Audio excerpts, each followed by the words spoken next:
everyone, I'm Jeremy Morales and today I'm going to discuss the pre-Spanish period. So let's start to religious beliefs. Before Roman Catholicism and Islam were introduced, natives worship many gods and goddesses.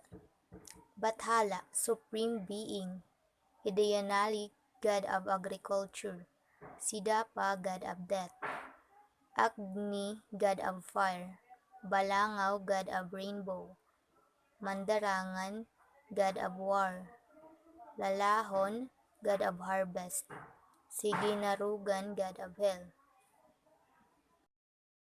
They also believe in the immortality of souls and life after death. And they were sacred animals which they venerate like white monkey and crocodiles.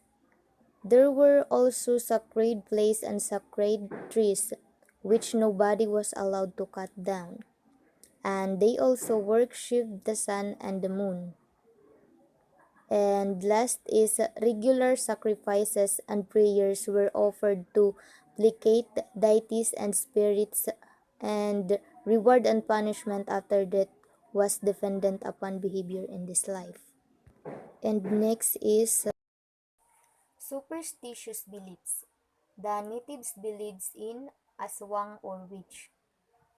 Diwende, ito ay maliliit na tao na tulad ng mga tao. And kapre naman, ito ay matangkad na ninigarilyo at natatagpuan ito sa mga malalaking kahoy. Ang mangkukulam naman, ito ay isang babae na kayang makapanakit gamit ang manika at karayom. Ang tikbalang naman, ito ay half man and half horse. Ang tiyanak naman, ito ay ang bata kung saan kumakain ng dugo ng tao. And they also believe in magical power of amulets, charms such as anting-anting, kulam, and the use of gayuma or love potion. So, pwede gihapiya sugad lumayon ka para maruyag lahiyain. Char. Oo, yun na yun. Next is ornaments. The natives were ornament made of gold and precious stones. Women, including men, wore leglets, bracelets, gold rings, and earrings. Putting tattoos in their body was practiced, and the males having many tattoos were admired because it signified bravery in war. They also inserted gold between their teeth as an ornament. Next is education. To transmit knowledge, it was acquired through observation, imitation, and practice. There was no formal education during pre-Spanish period. Children were taught to read and write by their parents. It was fair to say that they were literate. The purpose of education during their time was for survival. Their father on hunting animals, teach mills, fishing, agriculture, and other economic activities, while their mothers in managing the household teach females. So before, yung mga gampanin ng mga magulang ay yung gampanin ng ina naman ay turuan ng kanyang mga babaeng anak sa mga gawaing bahay, paghahabi ng tela, at gumawa ng mga basket. While yung kanilang ama naman ang tinuturuan niya ang kanyang mga anak na lalaki sa pangangaso at panguhuli ng mga isda. Next is economic life. Domestic trade of different barangays from different regions and islands were made possible using boats. Foreign trade was carried on with countries like China, Japan, Cambodia, Java, and Thailand. So, barangays or balangays, ito ay ang pinakamalaking barko na ginagamit ng mga Pilipino sa mga papunta sa mga karatig na mga pulo at bansa. And next is other means of livelihood were shipbuilding, weaving. Ang weaving naman ito ay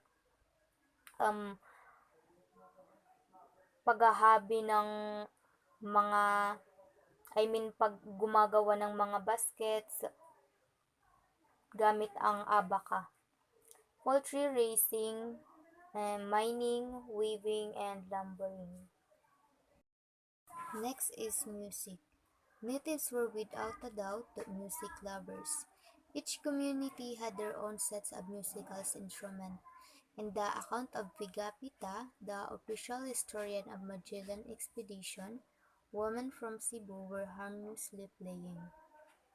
First is cymbals or plantiles, nose flutes, bamboo mouth organs or uphill, brass gong or gansa, float or bansik, long drum or kolibaw, bamboo harp or sobing, water whistle, payak or paiyak, guitar or bugtot, xylophone or agong, drum or togu. Next is dances. The most ancient dances could be traced to the war dance in order to incite the warlike enthusiasm of the natives, and they danced primarily to pleasure their gods, Anitos, and the spirit who, it was believed, were always jealous of the actions of the natives. Their dance could be described as the pantomimes today. And they also dance during festivals and other merry-making occasions. So, for example, Paterno Tacloban, during Pintados Festival, nagsiselebrate every year to please their gods. Next is language and system of rating. 8 are considered major languages, namely Tagalog, Ilocos, Pangasinan, Pampangan, Cebuanon, Hiligaynon, Maguindanao, and Samarnon. And they also had their system of writing. The ancient Filipinos alphabet consisted of 3 vowels and 14 consonants. Natives wrote on many different materials, like leaves, palm fronds, tree bark, fruit, and rindness, but the most common material was bamboo. Ang alibata.